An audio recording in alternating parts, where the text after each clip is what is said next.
Hello guys, welcome to A plus Pratibha classes. बात कर रहे हैं 30 मार्च 2026 करंट अफेयर की। तो 30 मार्च का करंट अफेयर आज देखने वाले हैं। तो अगर आप चैनल पर नए हैं तो मैं आपको बता दूं कि हम यहाँ पर डेली करंट अफेयर डिस्कस करते हैं। चलिए बिना टाइम वेस्ट के वीडियो को स्टार्ट करते हैं। मार्च 2026 में महात्मा ए ग्रेट कम्युनिकेटर पुस्तक का विमोचन किसने किया था? सही जवाब रहेगा मनसुख मंडाविया ने। आगे है महात्मा ए ग्रेट कम्युनिकेटर पुस्तक के लेखक कौन है? तो इसके हैं डॉक्टर धीरज काकड़िया, तो आकाशवाणी के अतिरिक्त महानिदेशक।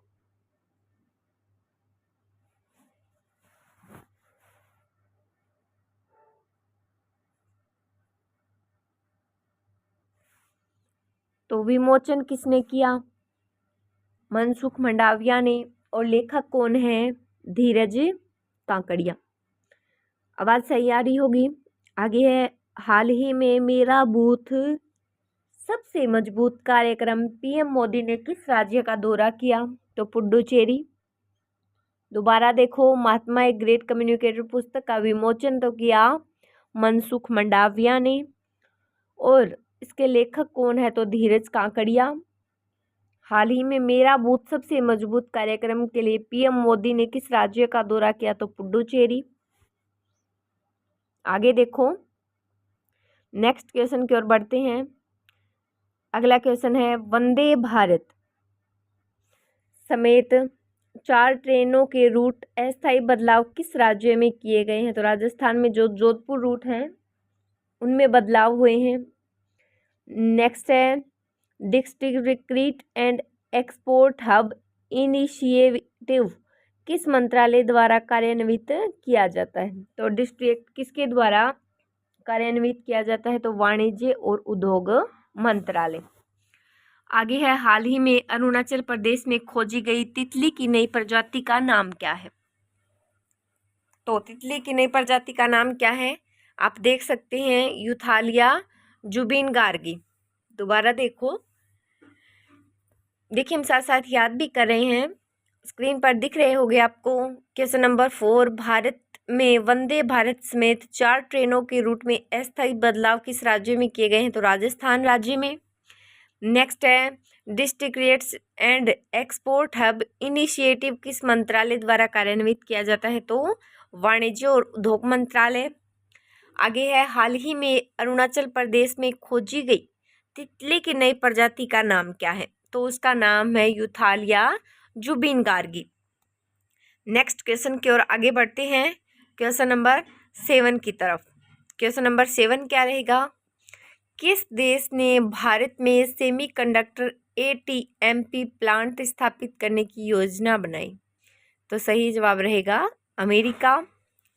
आगे नेशनल बायोडायवर्सिटी अथॉरिटी किस अधिनियम के तहत स्थापित की गई थी? तो जैव विविधता अधिनियम 2002।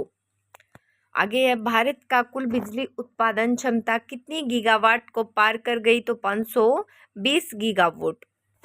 दोबारा देख लो एक बार कि देश पूछा गया है किस देश ने भारत में सेमीकंडक्टर प्लांट स्थापित करने की योजना बनाई? तो अमेरिका। किसके द्वारा? तो माइक्रोन टेक्नोलॉजिया के द्वारा। समझ में आ रहा है टेक्नोलॉजी क्या होती है? नेशनल बायोडायवर्सिटी अथॉरिटी किस के तहत, यानी कि किस अधिनियम के तहत स्थापित की गई? तो जैविक विविधता अधिनियम 2002। आगे भारत का कुल बिजली उत्पादन क्षमता कितने गीगावाट को पार कर गई? सही जवाब है 220 गीगावाट। आगे देखिए, नेक्स्ट क्वेश्चन है प्रिम्स एसजी पोर्टल का प्राथमिक उद्देश्य क्या है? तो प्रिम्स एसजी पोर्टल का उद्देश्य है रोड ओवर ब्रिज के लिए अनुमोदन और निरीक्षण प्रक्रियाओं को डिजिटल करना। बहुत ही जरूरी है ये चीज़।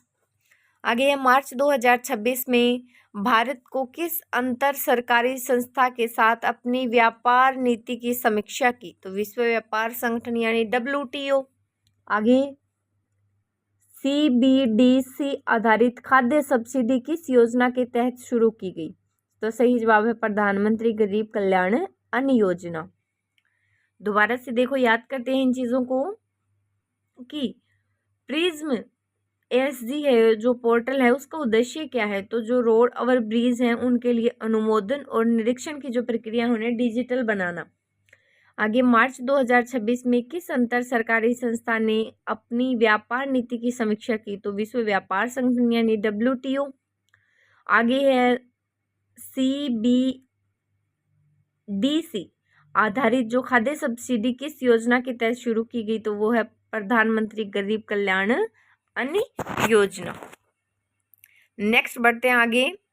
तो हाल ही की रिपोर्ट के अनुसार भारत में बेरोजगारी की दर कितनी है। बात कर रहे हैं मार्च 2026 की। तो 25 वर्ष से कम आयु के जो बच्चे हैं के स्नातकों के लिए बेरोजगारी की दर लगभग है 40%। नेक्स्ट है इंडिया बायो इकोनॉमिक्स रिपोर्ट के अनुसार भारत की जैव अर्थव्यवस्था कितनी हो गई है। 2026 के अनुसार पूछा है। तो 195.3 अरब डॉलर यानी अप्रोक्स कितनी, लगभग 16.3 लाख करोड़ लमसम। आगे है, भारत ने किस देश के साथ एंटी फोटोवोल्टिक जो फोटोवोल्टिक परियोजना पर समझौता किया है। तो वो है जर्मनी। फोटोवोल्टिक परियोजना पर समझौता भारत ने किस देश के साथ किया है। तो जर्मनी के साथ किया है। नेक्स्ट आगे बढ़ते हैं अगले क्वेश्चन की तरफ। आगे है CERT यानी Indian computer emergency response team किस मंत्रालय के अंतर्गत कार्य करता है। तो ये करता है इलेक्ट्रॉनिक और सूचना प्रौद्योगिकी मंत्रालय के अंतर्गत। आगे है INS अंजादीप का उपनाम क्या है यानी कि निकनेम। तो उसका निकनेम है डॉल्फिन हंटर। आगे है immigration visa foreigners registration and tracking योजना का उद्देश्य क्या है। तो इसका उद्देश्य है भारत में आव्रजन और वीजा सेवाओं का आधुनिकीकरण। दोबारा देखो, CERT यानी Indian computer emergency response team किस मंत्रालय के अंतर्गत कार्य करता है। तो इलेक्ट्रॉनिक्स और सूचना प्रौद्योगिकी मंत्रालय के अंतर्गत। आगे INS अंजादीप का उपनाम क्या है। तो डॉल्फिन हंटर। आगे है immigration visa foreigners registration and tracking योजना का उद्देश्य क्या है। तो भारत में आव्रजन और वीजा सेवाओं का आधुनिकीकरण। दोबारा देखो, ये नेक्स्ट देखो, दोबारा देख लिया हमने। तो मार्च 2026 के अंत में कौन सा देश भू राजनीतिक सेवाओं तनाव के कारण चर्चा में रहा। तो अभी चल रहा है ना चर्चा में ईरान इजराइल संघर्ष। आगे है ग्रेट सोल्ट लेक किस देश में स्थित है जो समाचारों में रहा। तो उत्तर रहेगा संयुक्त राज्य अमेरिका। नेक्स्ट है खेलो इंडिया विंटर गेम 2026 में मेडल टैली ने किसने पहला स्थान हासिल किया। तो मेडल टैली में किसने स्थान हासिल किया। भारतीय सेना यानी इंडियन आर्मी ने। दोबारा देखो, एक बार रिवाइज करते हैं। तो अभी चर्चा में कौन कौन से देश हैं संघर्ष के कारण। तो ईरान और इजराइल। आगे है ग्रेट सोल्ट लेक किस देश में है। तो संयुक्त राज्य अमेरिका। इसमें ये इम्पोर्टेंट है। नेक्स्ट आगे बढ़ते हैं। नेशनल साइंस डे 2026 जो अभी मनाया गया तो उसकी थीम क्या है। तो विज्ञान में महिलाएं विकसित भारत को गति देने वाली। नेक्स्ट क्वेश्चन, मार्च 2026 को किस भारतीय निशानेबाज ने अंतर्राष्ट्रीय स्वर्ण पदक जीता। तो महिलाओं में मेघना सज्जनार। आगे है ATP टूर्नामेंट 2026 में किस भारतीय खिलाड़ी ने फाइनल में प्रवेश किया। तो यूकी भाबरी। तो नेशनल साइंस डे की थीम क्या थी। विज्ञान में महिलाएं विकसित भारत को गति देने वाली। नेक्स्ट आगे बढ़ते हैं आगे क्वेश्चन की ओर। क्वेश्चन नंबर 25 है 2026 में वाटरमैन ऑफ इंडिया का पुरस्कार किसे सम्मानित किया गया है। या वाटर ऑफ मैन पुरस्कार किसे दिया गया। तो श्री मोहन सागर नागर को दिया गया। आगे राजस्थान सरकार ने माउंट आबू को क्या नया नाम दिया है। सही जवाब है इसका अबूराज। आगे है, किस राज्य में सरकारी कर्मचारियों को 27 महीनों का डीए रुका हुआ है? तो किस महीने के सरकारी कर्मचारियों को, कई बार तो पंजाब का नाम भी आया है, मध्य प्रदेश का भी आया है और पश्चिम बंगाल का भी आया है। तो 2026 में वाटरमैन ऑफ इंडिया पुरस्कार से किसे सम्मानित किया गया? याद रहेंगे, श्री मोहन जी नागर। नेक्स्ट बढ़ते हैं अगले क्वेश्चंस की तरफ। तो उत्तराखंड का कौन सा स्थान टॉप 100 में शामिल हुआ? तो देहरादून। जल महोत्सव किस मंत्रालय द्वारा आयोजित किया गया? तो जल शक्ति मंत्रालय। इसमें नैनीताल भी हो सकता है, नैनीताल को भी ये घूमने लायक स्थल है, वैसे भी अच्छे हैं। तो आगे देखिए, 250वीं वर्षगांठ किस देश की क्रांति की मनाई जा रही है? तो 250वीं वर्षगांठ किस देश की क्रांति की मनाई जा रही है? संयुक्त राज्य अमेरिका की। आगे 30 मार्च को जन्मे महत्वपूर्ण व्यक्ति कौन कौन है, उनकी बात करते हैं। 30 मार्च को किन किन लोगों का जन्म हुआ? तो विंसेंट वैन गो। नाम क्या है इनका? विंसेंट वैन गो। 1853 से 1890 नीदरलैंड के विश्व प्रसिद्ध चित्रकार थे। आगे है देविका रानी, जन्म है 1908 में, तो 1908 से 1994। भारतीय सिनेमा की पहली फर्स्ट लेडी और प्रसिद्ध अभिनेत्री। आगे है शरदिंदु बंदोपाध्याय, 1899, तो 1899 से 1970 प्रसिद्ध बंगाली लेखक और व्योमेश बख्शी के रचयिता। आगे है पलक मुच्छल, 1992, तो ये क्या थी? प्रसिद्ध पार्श्व गायिका। नेक्स्ट बात करते हैं आगे 30 मार्च को हुए निधन की। तो 30 मार्च 2018 को राजकुमार डोरेंद्र सिंह का निधन हुआ, जो कौन थे? तो मणिपुर के भूतपूर्व 5वें मुख्यमंत्री। कौन थे राजकुमार? समझ में आ गया। आगे है वर्ष 2006, तो श्याम मनोहर श्याम जोशी, आधुनिक हिंदी साहित्य के प्रसिद्ध गद्य उपन्यासकार, व्यंग्यकार और पत्रकार। आगे मृत्यु हुई 2005 में ओवी विजयन की, जो भारतीय प्रसिद्ध लेखक और कार्टूनिस्ट थे। 30 मार्च को 2002 को हुआ आनंद बख्शी का निधन, जो भारतीय गीतकार से थे। कई बार पूछ लिया जाता है, इसलिए मैंने आपको इन्फॉर्म करवाया है। नेक्स्ट देखिए क्वेश्चन कितने हो गए हमारे। बात करते हैं कुछ प्रमुख न्यूज़ की, जो बड़ी खबरें हैं उनकी बात करते हैं।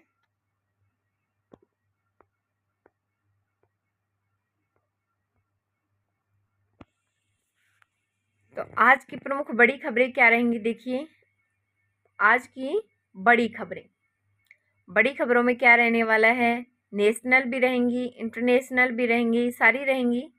तो सबसे पहली है नोएडा इंटरनेशनल एयरपोर्ट।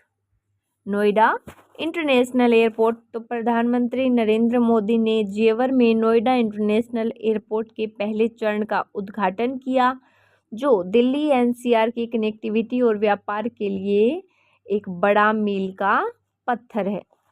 दोबारा देख लो, नोएडा इंटरनेशनल एयरपोर्ट, प्रधानमंत्री मोदी ने जेवर में नोएडा इंटरनेशनल एयरपोर्ट के पहले चरण का उद्घाटन किया, जो दिल्ली एनसीआर की कनेक्टिविटी और व्यापार के लिए एक बड़ा मील का पत्थर है। आगे नेक्स्ट है रक्षा सौदे।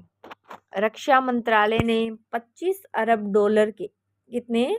25 अरब डॉलर के रक्षा सौदे को मंजूरी दी है, जिसमें रूस के अतिरिक्त S-400 की दूरी की मिसाइल प्रणाली खरीदना भी शामिल है।